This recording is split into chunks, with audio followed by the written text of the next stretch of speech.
apapun puasa-puasa yang saya berikan semua rajin puasa, tapi jangan lupa yang nomor 4, tahan amarah. Tahan amarah. La taghdab, la taghdab, la taghdab. Bu, jangan marah-marah, Bu. Saya sering bilang kepada jemaah, sekali kita marah itu 27.000 sel saraf kita putus. Putih 27.000. Dan tadi pagi berapa putih? Dan sekali 27.000. Dan asal itu bisa nyambung lagi dengan senyum. Tapi sekali senyum cuma bisa nyambung 700 sel saraf. Sekali marah putih 27.000. Sekali senyum nyambung 700. Nggak nyambung, nggak mungkin senyum kita terus. Kenapa aku senyum terus? Gila lo curangnya. Atau kenapa aku senyum nyambung saraf putus lagi pagi? Nggak mungkin ya, Bu. Jadi janganlah marah-marah. Idza ghadiba ankum falyaskut. Kalau kita marah maka tahanlah itu. Jangan marah-marah. Tahan marah. Ingat, banyak orang-orang yang bilang sama saya, Ustazah, saya marahkan istri saya biar dia berubah. Nggak akan ada orang yang berubah kalau dimarah. Orang kalau dimarah itu adrenalinnya nggak stabil. Adrenalinnya nggak stabil, maka ketika adrenalinnya nggak stabil, dia cuma dapat sakit hati. Dia nggak akan ngerti informasi. Pernah bertengkar-tengkar aja nggak ada yang saling dengar, betul?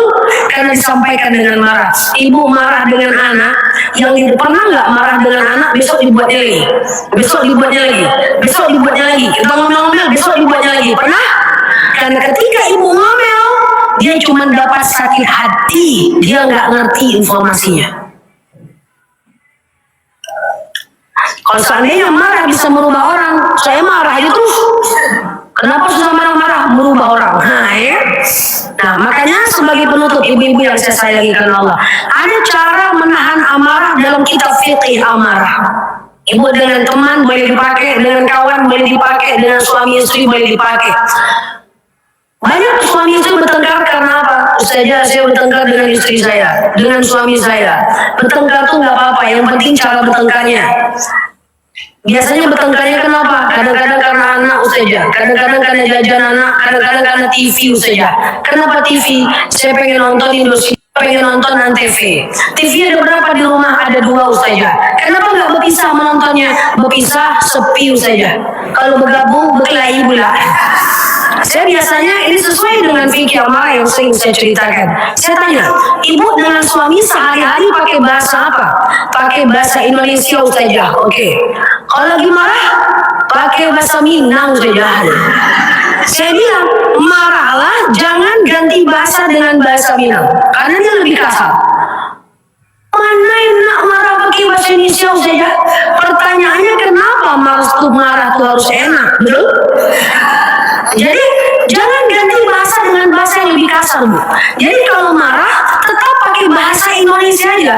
Jangan banting setir mainkan kopi ganti bahasa Minang. Emosi makin naik. Oke?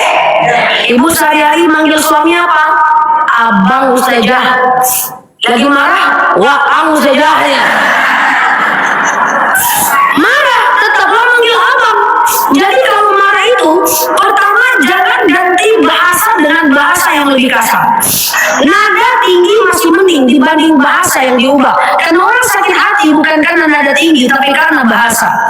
Yang kedua, jangan ganti panggilan dengan panggilan yang lebih kasar. Kemudian yang ketiga, marah tegak bawa duduk, marah duduk bawa baring, marah baring bawa uduk, marah uduk bawa sholat, marah lagi, inna lillahi wa inna ilaihi raji'un. Kemudian yang keempat, cara menahan marah, jangan ucapkan kalimat negasi. Apa itu negasi? Tapi meskipun gimana pun, walau bagaimanapun itu nggak boleh. Kan itu memancing emosi. Karena al-lugha yaj'alu syu'ur. Bahasa menciptakan rasa. Coba rasakan. Ada mahasiswa saya terlambat. Bolehlah, maaf ya Bu, saya terlambat karena macet Bu. Oke?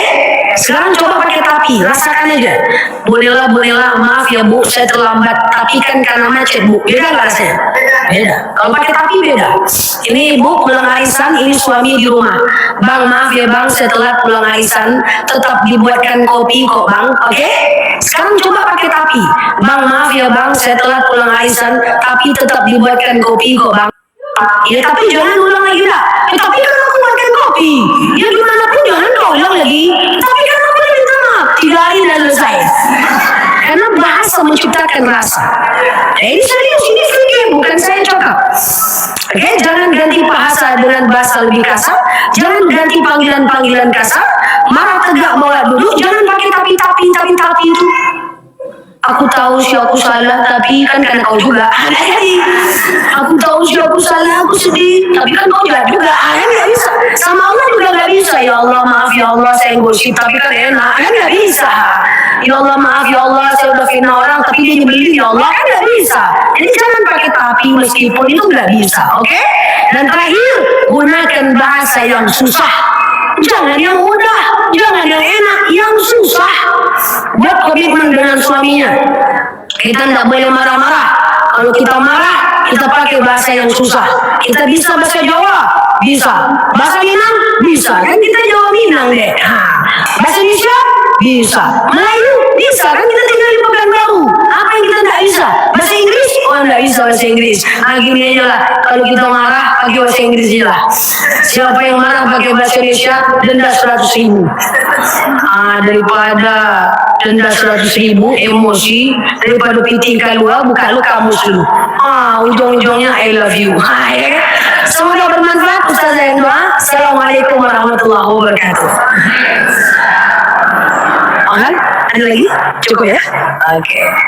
Ya, sama-sama.